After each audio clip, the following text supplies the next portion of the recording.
Hey everyone, my name is Amy Baumitz, and I wanted to take some time today to share with you a little bit actually about my journey with having babies and infertility and what that looked like for me and my husband. I am very aware that this is a complex topic, an emotional topic, a hard topic. This is a season that some people are still walking through, wish they weren't.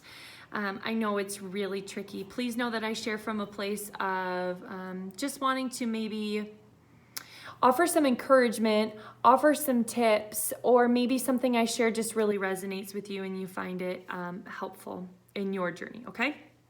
All right, so a little bit of background on my story. Currently as I'm making this video, I have two girls. One is 4.5 and one is almost 11 months.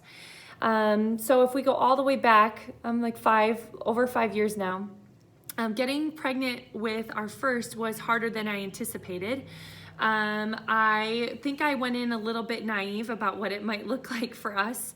It was about 7 months before I was pregnant, and actually how that finally happened for us was because my mom had surgery. You know how you sometimes are around women and they're like hormone, like everybody syncs to them hormonally? Well, my mom had surgery and I was caring for her like full time for a while, sitting in bed next to her, spending a lot of time with her, and she really normalized my irregular cycle, and I was pregnant the next month. So I know that sounds so crazy, but we all know if you've ever in college or whatever lived with a group of women or been on a sports team, how that happens. Okay, so when we knew we were going to try again to get pregnant with our second, I really wanted to avoid the heartache. I wanted to avoid the complexity of wanting to be pregnant, not being able to. I was like all ready to be like, this is not going to happen again and we can get this right. So I studied everything I could. I tracked everything that I could.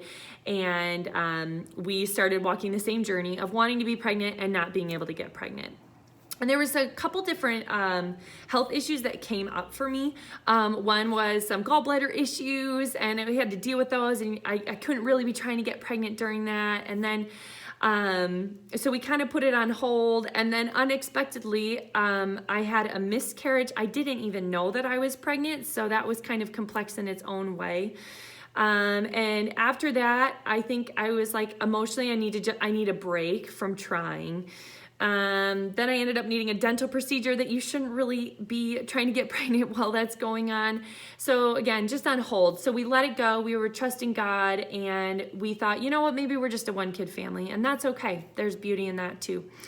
And then God kind of put it back on our hearts. So we were ready to start trying again, and what I had been able to identify from all my tracking, all of the things that I had learned, was that I had a short luteal phase. Low in progesterone, just was not long enough for implantation to occur properly. So that's really what we were trying to focus on. I'll talk a little bit about the different things we did, but we implemented a few more things, and at the end of August, early September, I was pregnant with our second and sustained that pregnancy, which is a really beautiful gift. So a couple tips, like as far as the practical point of what I felt really helped me regulate my hormones and help get me on track. We're very focused on health and wellness, the way that we eat and the way we care for our bodies and the things we use in our home. Very important to us. We came into trying to conceive already having worked on greening up our cleaning products and our personal care products and working on our gut health and our inflammation.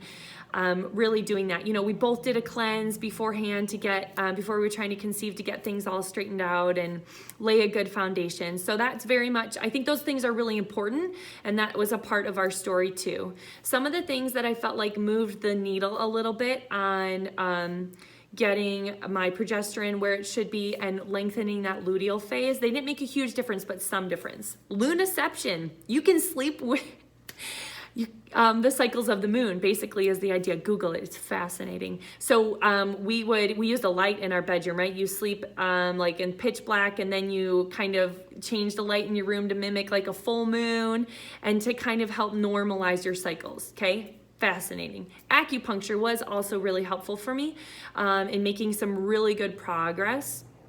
on my hormones, okay, and hormone balancing.